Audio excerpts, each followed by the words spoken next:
गति के बारे में अध्ययन करेंगे। पिछले वीडियो में हम लोग गति के बारे में पढ़े थे, गति का प्रकार पढ़े थे, दूरी पढ़े थे, विस्थापन पढ़े थे। आज जो है इस वीडियो में सबसे पहला जो हेडिंग होगा वह होगा एक समान गति।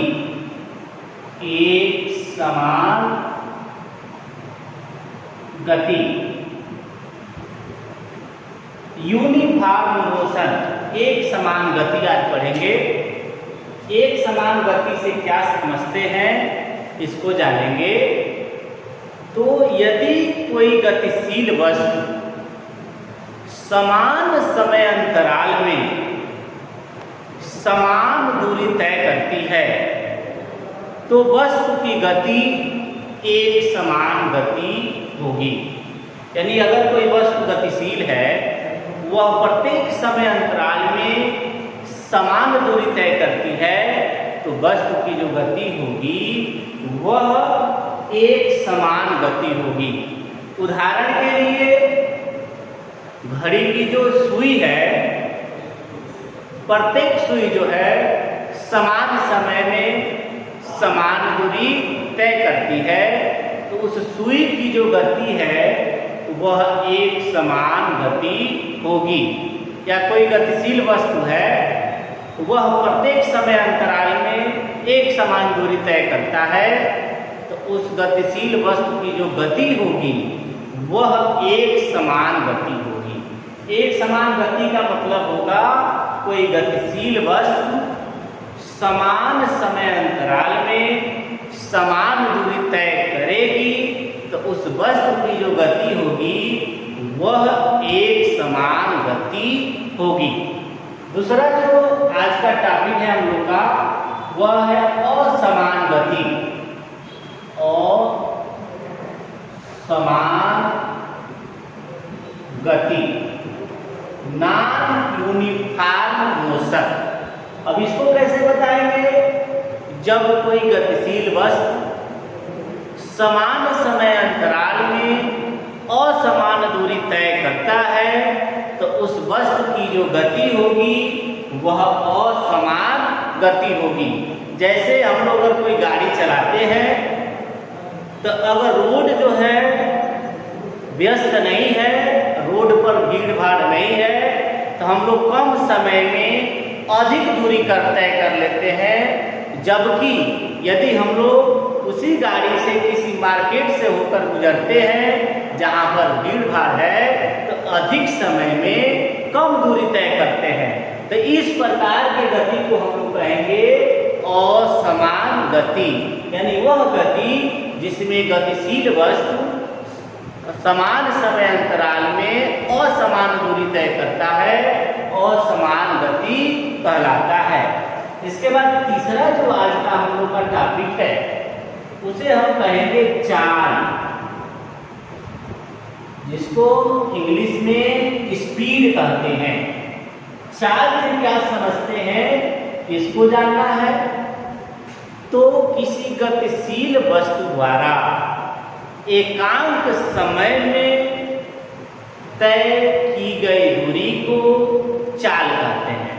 कोई गतिशील वस्तु है वह गतिशील वस्तु एकांक समय में जितनी दूरी तय करेगा उस दूरी को वही हम लोग क्या कहेंगे?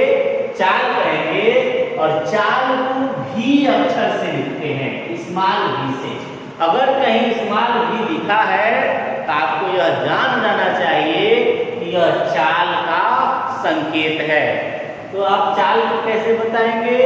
किसी गतिशील वस्तु द्वारा एकांक समय में चली गई दूरी को चाल कहते हैं।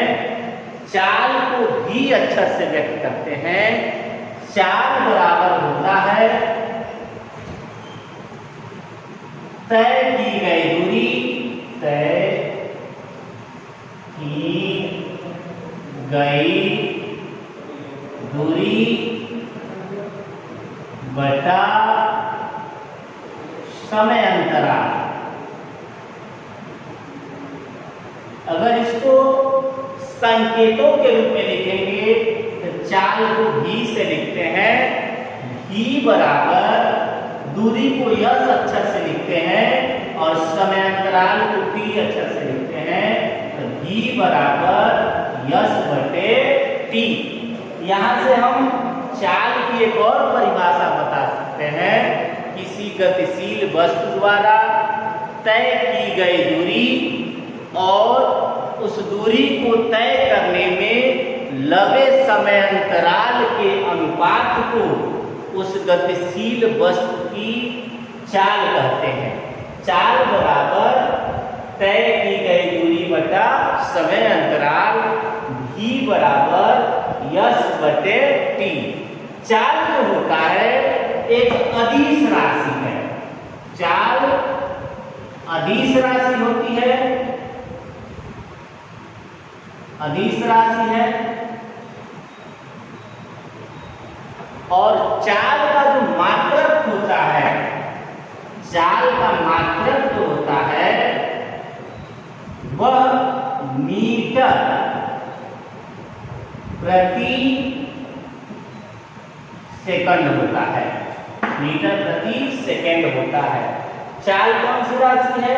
अदिश राशि है, और चाल का जो मात्रक होता है वह मीटर प्रति सेकंड होता है। इसके बाद हम जानेंगे चाल का प्रकार।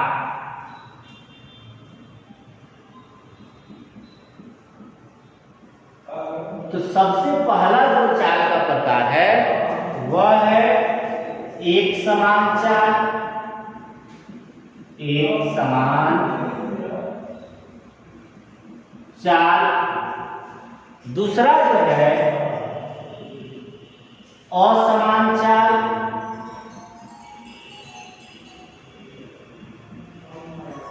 तीसरा जो है औसत चाल, और चौथा जो है तात्क्षणिक चाल। ये चाल के चार प्रकार होते हैं, एक समान चाल, असमान चाल, औसत चाल, तात्क्षणिक चाल। अब सबसे पहले हम जानेंगे एक समान चाल क्या होता है। तो एक समान चाल को हम बताएंगे यदि कोई गतिशील वस्तु समान समय अंतराल में समान दूरी तय करती है तो उस गतिशील वस्तु की चाल एक समान चाल होगी। यानी अगर समान समय में समान दूरी तय करेगी तब उस गतिशील वस्तु की जो चाल होगी वह एक समान चाल। ये हो गया। दूसरा जो है असमान चाल, इसको कैसे बताएंगे? यदि कोई गतिशील वस्तु समान समय में भिन्न भिन्न दूरियां तय करती है तब उस वस्तु की जो चाल होगी वह असमान चाल होगी। यानी गतिशील वस्तु जो होगी समय तो एक होगा लेकिन उस समय में तय की गई जो दूरी होगी वह अलग अलग होगी, तब उस वस्तु की जो चाल होगी वह असमान चाल होगी।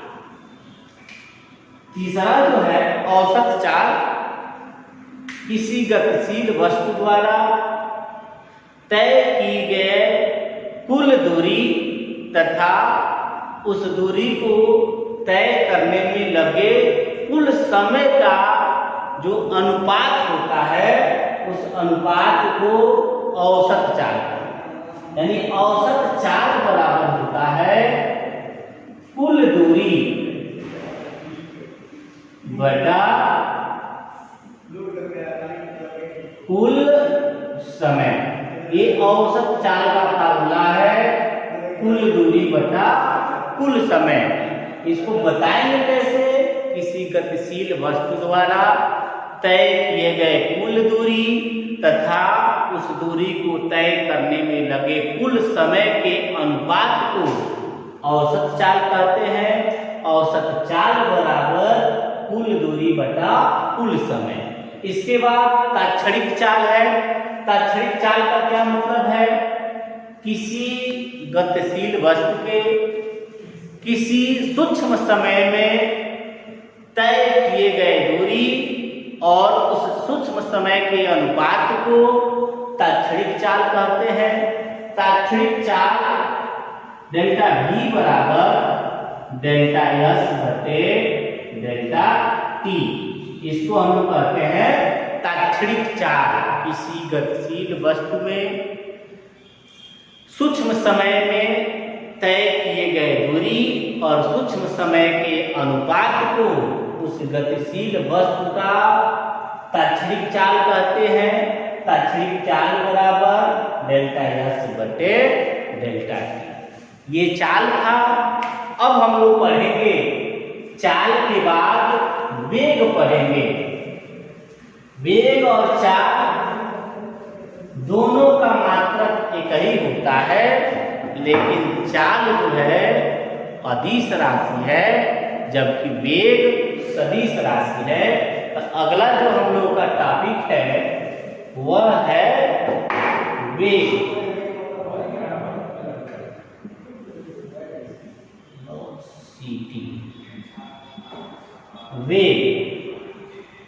वेग को कैसे बताएंगे? किसी गतिशील वस्तु के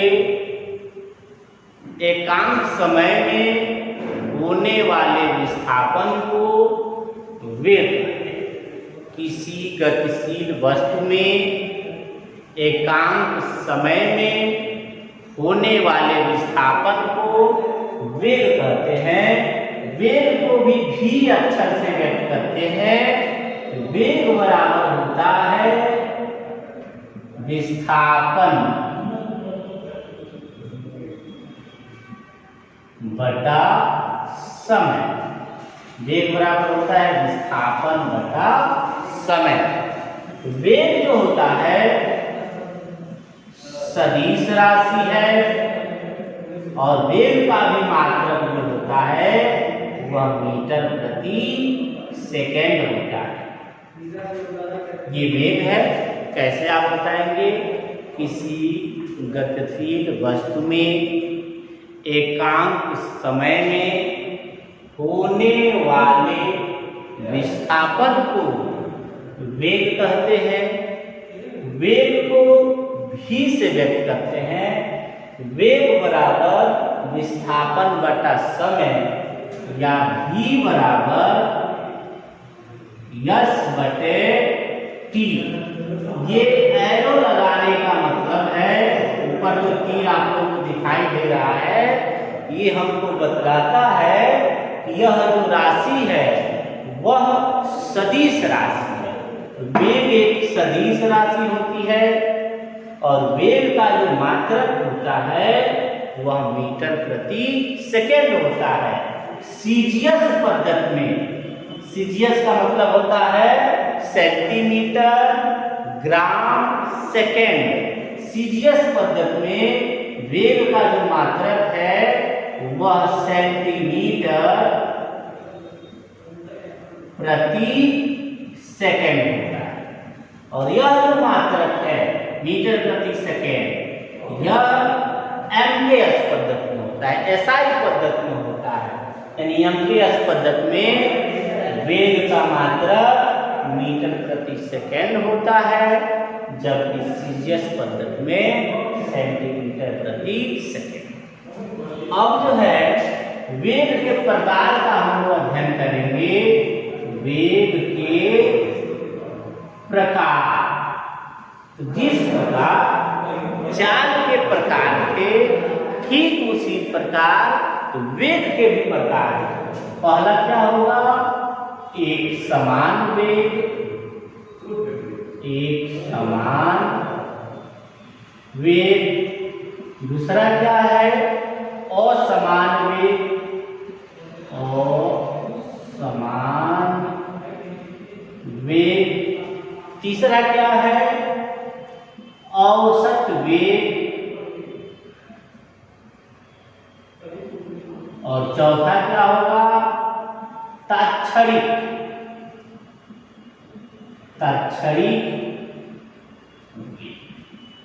और फिर एक समान वेग को जानेंगे। एक समान वेग किसे कहेंगे?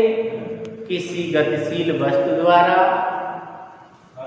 समान समय में समान विस्थापन हो रहा हो तो उस गतिशील वस्तु का जो वेग होगा वह एक समान वेग होगा। यानी आप बताएंगे यदि किसी गतिशील वस्तु द्वारा समान समय अंतराल में समान विस्थापन हो तो उस गतिशील वस्तु का जो वेग होगा वह एक समान वेग होगा। दूसरा क्या है? असमान वेग। किसी गतिशील वस्तु द्वारा समान समय अंतराल में असमान वेग हो उस गतिशील वस्तु का जो वेग होगा वह असमान वेग होगा। एक बार और सुन लेंगे। यदि किसी गतिशील वस्तु द्वारा समान समय अंतराल में असमान विस्थापन हो उस गतिशील वस्तु का जो वेग होगा वह असमान वेग होगा। तीसरा क्या है? औसत वेग। किसी गतिशील वस्तु द्वारा किए गए कुल विस्थापन तथा कुल समय अंतराल के अनुपात को औसत वेग कहते हैं और औसत वेग बराबर कुल विस्थापन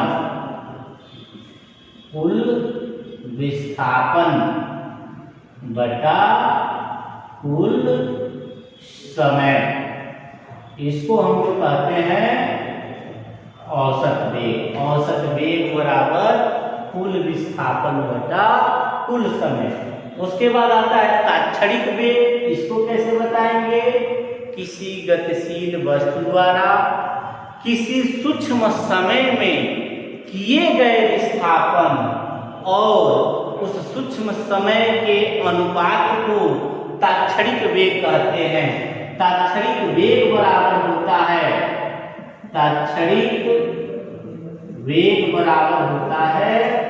विस्थापन बटा समय अंतराल। ये होता है आपका तात्क्षणिक वेग। इसके बाद हम लोग चाल और वेग में अंतर पढ़ेंगे। अगला जो हम लोगों का टॉपिक है वह होगा चाल और वेग में अंतर। तो अंतर लिखने के लिए हम क्या करेंगे? अपने कॉपी पर दो भागे से बनाएंगे। एक में चाल लिखेंगे, दूसरे में वेग लिखेंगे। चाल में पहला नंबर लिखेंगे चाल की परिभाषा। और चाल की परिभाषा क्या है? किसी गतिशील वस्तु द्वारा एकांक समय में चली गई दूरी को चाल कहते हैं। एकांक समय में चली गई दूरी को चाल कहते। ठीक वैसे इसमें पहला पॉइंट निकालेंगे, वेग की परिभाषा लिखेंगे। एकांक समय में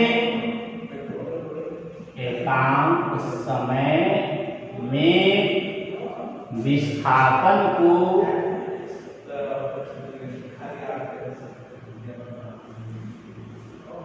वेग कहते। एकांक समय में चली गई दूरी को चाल कहते हैं और एकांक समय में विस्थापन को वेग कहते हैं। दूसरा पॉइंट इसमें क्या लिखेंगे? यह अदिश राशि है। यह अदिश राशि है। इसमें क्या लिखेंगे? सदिश राशि। ये दूसरा अंतर हो गया। तीसरा अंतर लिखेंगे चाल का मान धनात्मक होता है। चाल धनात्मक होता है। वेग में क्या लिखेंगे? तीसरा पॉइंट, वेग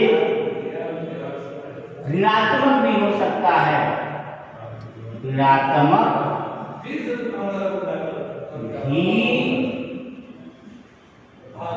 भी हो सकता है। चौथा आंसर क्या लिखेंगे? चाल बराबर दूरी बटा समय होता है, जबकि वेग बराबर विस्थापन बटा समय। यह चाल और वेग में अंतर है। आज के लिए बस इतना ही। धन्यवाद।